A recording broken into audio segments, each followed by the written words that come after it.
Hey everybody, and welcome back to my channel. This is D Maria Reacts, and I have been waiting. Today it was said that Kamala was going to come out and speak to the American people about her policies as it relates to the her presidential campaign, and we have been waiting on those because on her website up to now we have known nothing about her policies, and she has been running as far as getting high numbers in the polls purely on gaslighting. Okay, because it's been like 3 weeks or better. I think it's been like 27, 28 days. Today is August 16th since she has even bothered to do an interview of any kind with any news station. All she does is these rallies. So I wanted to see what skeleton bones she was going to allow to drop out of her mouth. Because unlike most people who look like me, I know that, and I'm learning more and more, Kamala is not as dumb as she's pretending to be. Okay, she knows precisely what she's doing, and possibly her handlers, her publicists, or whatever you call them, behind the scenes are kind of keeping her hush hush, so these, like I call them, skeleton bones don't slip out of her mouth as she's speaking. And what I mean by that is when she talks, you will see what's really in her mind for the country, for this nation, and what it is that she has planned to do for the American people, which is really nothing except get us in a mess. So, like I said, I've been waiting to hear what her policies are. So far, she's been kind of copying some of Trump's policies that he said he wanted to enact, like for instance the situation about no taxes on tips for those who work in the service industry and hospitality and the food industry and that kind of thing. So now I want to see what it is she has to say, and I don't know if she's, if she's still even bothered to give us anything of substance, but let's check it out. Her first major policy speech in North Carolina. She's now working the rope line, shaking hands with folks as she laid out new details on her economic agenda. She touted the Biden administration's work bringing the economy back from the COVID pandemic. She said she wants to build what she's calling an opportunity economy, with bringing down costs of living as her top priority as president. And that includes her proposal to ban federal price gouging on groceries, lowering the cost of. See, that right there is very dangerous. Banning price gouging on groceries. The way to deal with this inflation is not by banning price gouging. That's all veiled terminology for what she really wants to do, which is to bring about socialism in this country.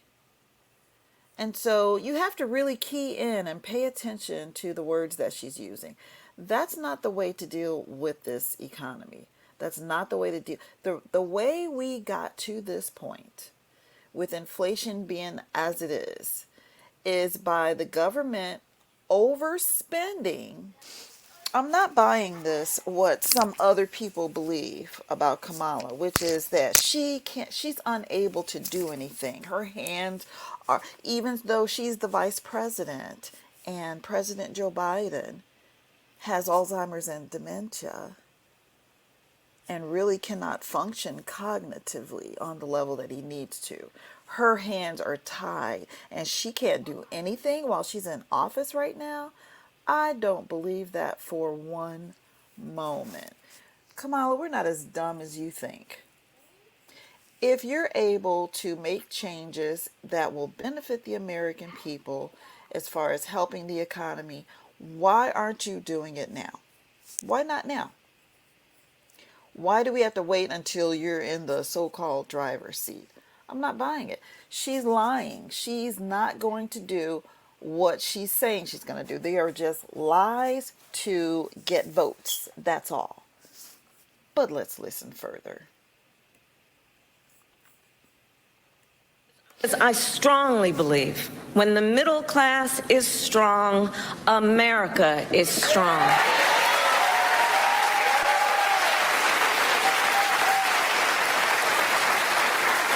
So in the weeks to come, I will address in greater detail my plans to build an opportunity economy.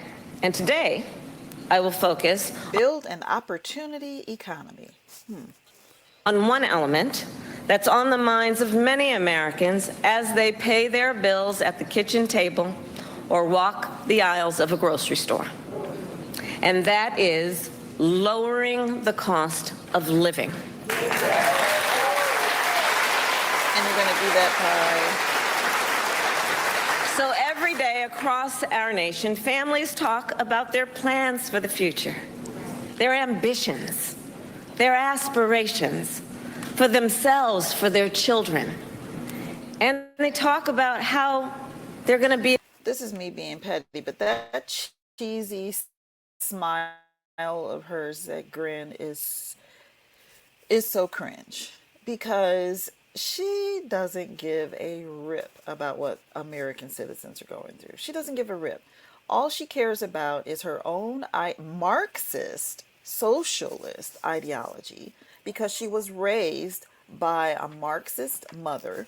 Her father was a Marxist, and he taught economics as a professor, a college professor. So I'm not being fooled for 1 minute. Able to actually achieve them financially. Because look, the bills add up. Food, rent, gas, back to school clothes, prescription medication. After all that, for many families, there's not much left at the end of the month. I grew up in a middle-class household. For most of my childhood, we were renters. My mother saved for well over a decade to buy a home. I was a teenager when that day finally came, and I can remember so well how excited she was. Understood what it meant, but we called her Mommy. Mommy was so excited, it just made us excited that she was so excited. Later in college, I worked at McDonald's to earn spending money. Well, some of the people I worked with were raising families on that paycheck. They worked second or even third jobs to pay rent and buy food. That only gets harder when the cost of living goes up. When I am elected president, I will make it a top priority to bring down costs and increase economic security for all Americans. Why is it not a top priority right now, is what I want to know.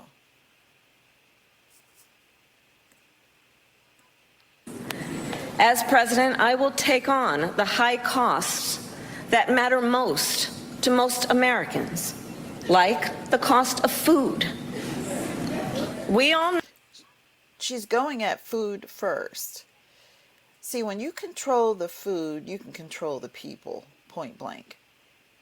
The reason why I much more prefer what Donald Trump has in his heart for America is because he wants to first go at what he calls drill baby drill. We have a resource in this country. We have a resource in this country right under our feet. That black gold, like they used to talk about on the Beverly Hillbillies, that we can utilize and sell, and it will cause prices to drop drastically and quickly. And at the same time, our country will be prospering, okay? You going and telling private companies what they can charge for their goods and services is going to just make them tap out of the business. It's going to create a lower supply, a higher demand, which is only going to have the effect of driving prices even higher. See, most of the American public does not think about things on this level, but you really have to engage. You really have to think. You really have to know about the person. And I'm not talking about all this name calling foolishness that they do with Donald Trump. You need to know, and she has a plan. She has a track record of what her policies are. She did not all of a sudden flip and walk away from everything that she's ever done and believed in up until now. She might want us to think she did. And she might say some things to make it seem like she's separating herself from Joe Biden. But she's still the same old person with the same old ideologies. And believe me, America, we don't want any of that. We don't. That prices went up during the pandemic when the supply chain. And just because you can speak and hit to the heart of what people are present day going through in order to make yourself more relatable, so far, what are the policies? I'm not shut down and failed. I'm still not hearing the policies. But our supply chains have now improved. And prices are still too high. A loaf of bread costs 50% more today than it did before the pandemic. Ground beef is up almost 50%. And the only way she knows that's because somebody told her. She doesn't. Do you think she grocery shops for herself? Absolutely not. Many of the big food companies are seeing their highest profits in 2 decades. And while many grocery chains pass along these savings, others still aren't. Look, I know most businesses are creating jobs, contributing to our economy, and playing by the rules. But some are not. And that's just not right.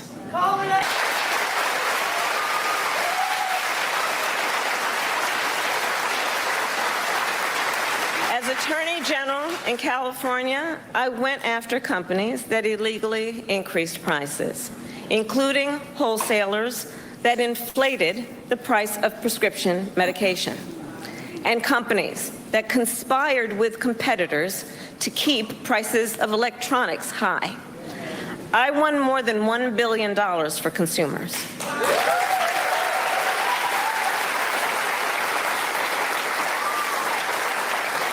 So believe me, as president, I will go after the bad actors. Why are you not doing it now as vice president, Kamala? You have in mind policies that could ease the stress of everyday life of American citizens. You've been vice president for 3.5 years, and you're just going to keep on sitting on your hands, not doing anything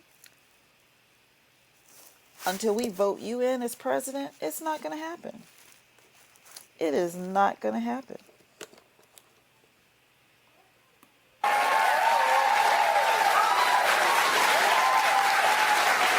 And I will work to pass the first ever federal ban on price gauging on food. Price gauging or price gouging? What on earth are you talking about? Slowly, I am learning that she's not as stupid as she can sometimes sound. It's an act.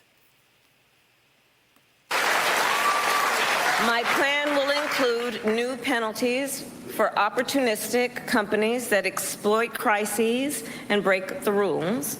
And we exploit crises? Okay, so I know some businesses are shady, but with fewer businesses being in the marketplace, because so many have closed down ever since COVID.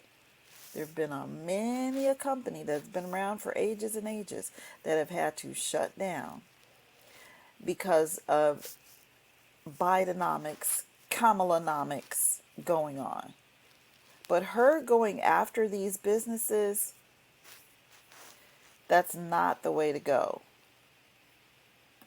We will support smaller food businesses that are trying to play by the rules and get ahead.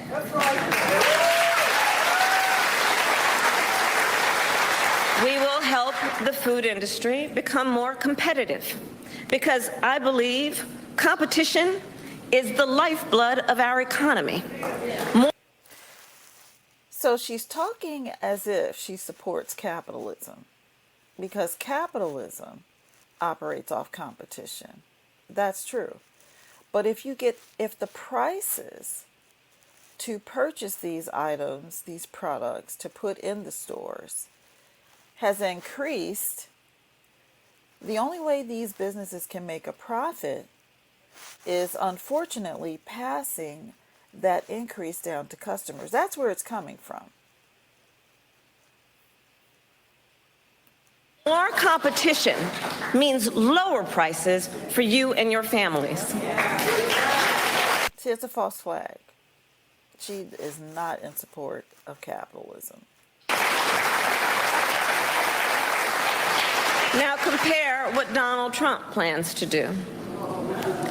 He wants to impose what is, in effect, a national sales tax on everyday products and basic necessities that we import from other countries.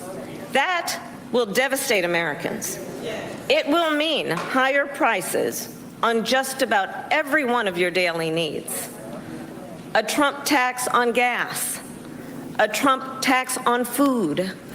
Wait a minute. So when Trump left office, gasoline prices were on average about $1.87. Now all of a sudden he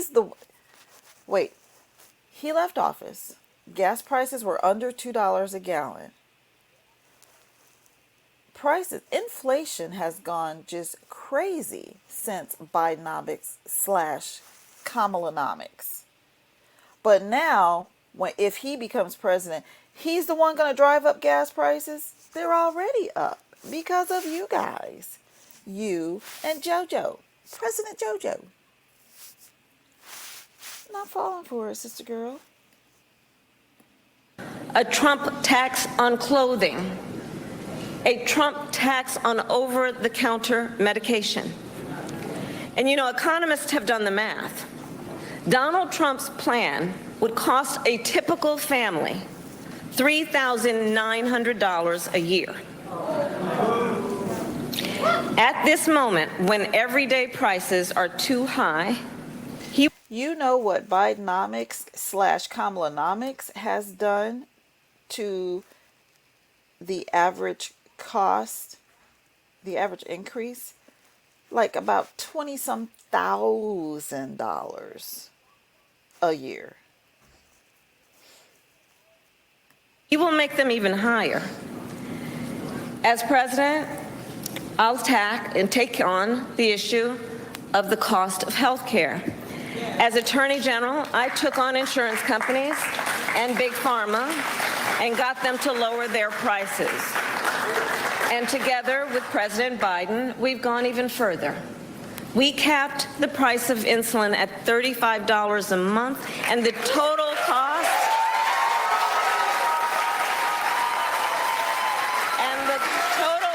of prescription drugs at $2,000 a year for seniors.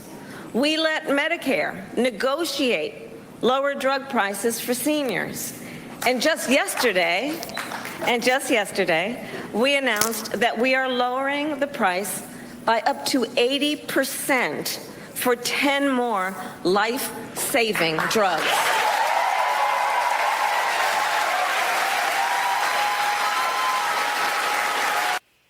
No offense, but if you still think stocks, real estate, or crypto are the best passive income investments in today's economy, I'm sorry, but you've got it wrong. There's a little known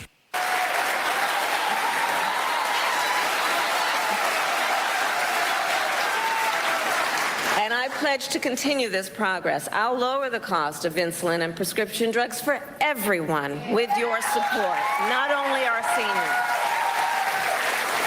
And demand transparency from the middlemen who operate between Big Pharma and the insurance companies who use opaque practices to raise your drug prices and profit off your need for medicine. 2 months ago, I announced that medical debt will no longer be used against your credit score.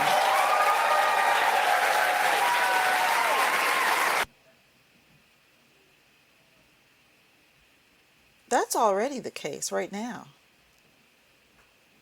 I don't know who's responsible for that, but that's already the case because it's a HIPAA violation. You can have things like that removed from your credit report.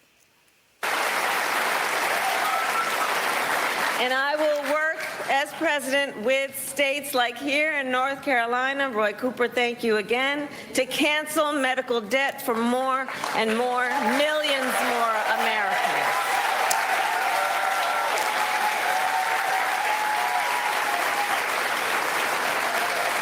As for Donald Trump, well, he wants to repeal the Affordable Care Act, which 45 million Americans rely on. 45 million Americans. This is an outright lie. He just said yesterday that he will not get rid of affordable health care without having something better in its place. He is not going to just snatch people off. So she's lying. Americans rely on it for health care. That would take us back to a time when insurance companies could deny people with pre-existing conditions. We all remember what that was. And we're not going back.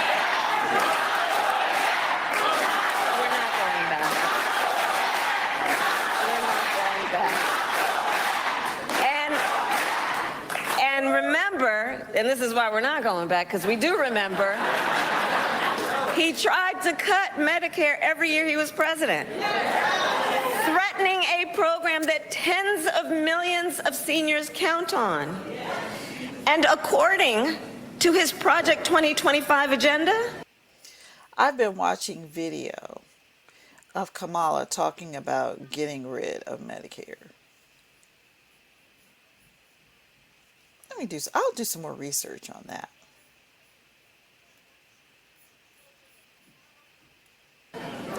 he intends to undo our work to bring down prescription drugs, the cost of prescription drugs, and insulin costs.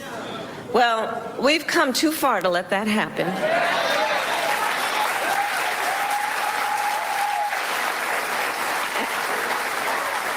So we're not going back on that, and let's talk about the cost of housing. See how she's hitting all these things? She's not saying anything about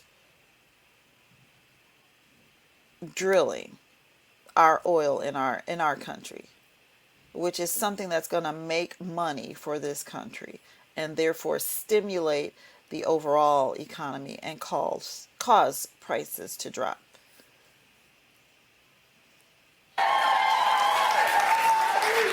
So now, the housing market can be complicated, but look, I'm not new to this issue. As State Attorney General, I drafted and helped pass a homeowner Bill of Rights, one of the first in America. And during the foreclosure crisis, I took on the big banks for predatory lending with many of my colleagues, including Roy Cooper, and won $20 billion for California families when I was Attorney General.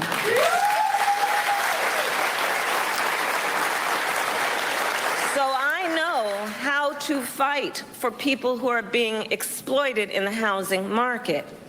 And I know what home ownership means. It's more than a financial transaction. It's so much more than that. It's more than a house. Home ownership and what that means, it's a symbol of the pride that comes with hard work. She's a pitiful actress. It's financial security. It represents what you will be able to do for your children. It's the American dream, which Bidenomics/Kamalanomics has killed for a large number of American citizens. Children.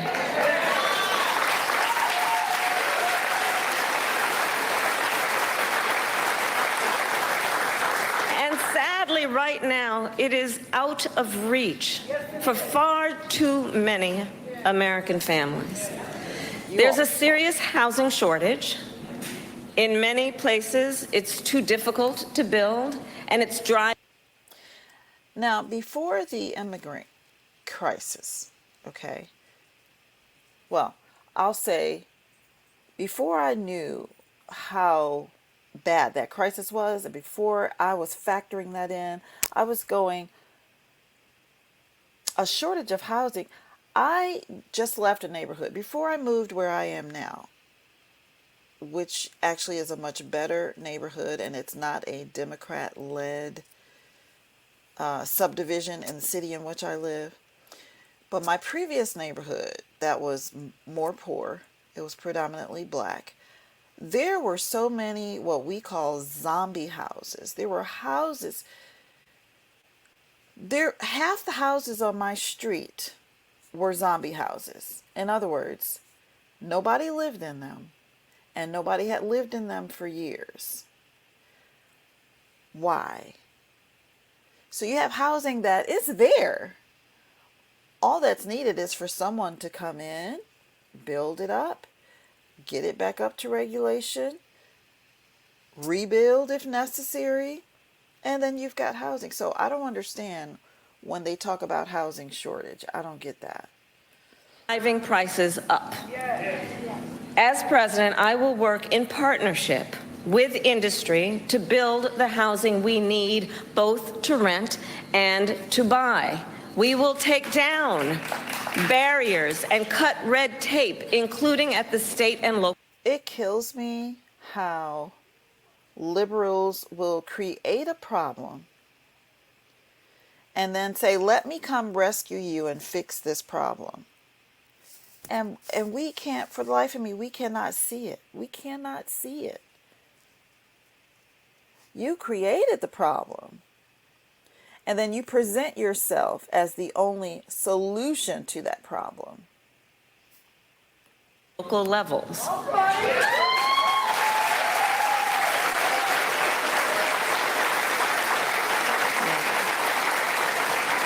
And by the end of my first term, we will end America's housing shortage by building 3 million new homes and rentals that are affordable for the middle class. What are they going to be? Projects again? Are we going back to that? Is that what's meant by affordable?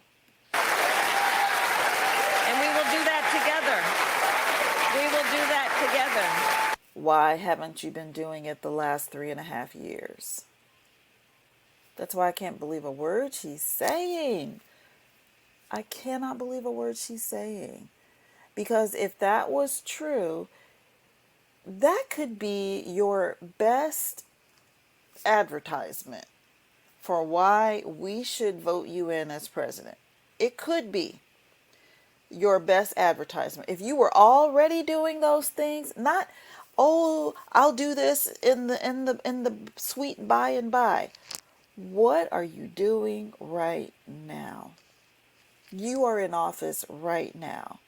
Like Trump said the other day, all she has to do is just walk about 10 feet down the hallway to Joe Biden and sit with him and make all this stuff happen and just let him rubber stamp, because that's about all he's good for right about now, is rubber stamping. So why aren't you doing it now, Kamala? And we will make sure those homes actually go to working and middle class Americans, not just investors.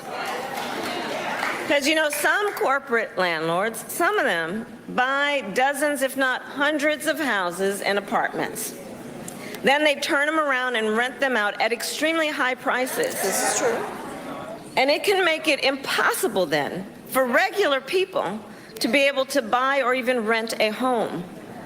Some corporate landlords collude with each other to set artificially high rental prices, often using algorithms in price-fixing software to do it. It's anti-competitive and it drives up costs. I will fight for a law that cracks down on these practices. The only way I could believe that she would do what she just said is if she were already doing it. I don't believe a word of it. Continue to watch and see how Madam Vice President Kamala Harris conducts herself in these political streets. It remains to be. She still hasn't really said how she's going to go about doing all these things. Perhaps we'll, as she said, learn more in the coming days. But as I have stated before, if she were already in the process of doing it, that would be a much better, a much greater sell for people like me. Because I just don't trust a word that she's saying. Point blank, I don't. So, that's the end of this video, you all. Thanks so much for coming by, hanging out with your girl. I appreciate you. And I will be seeing you with the next coming video. Thank you so much. And keep your eyes and ears open, you all. Bye.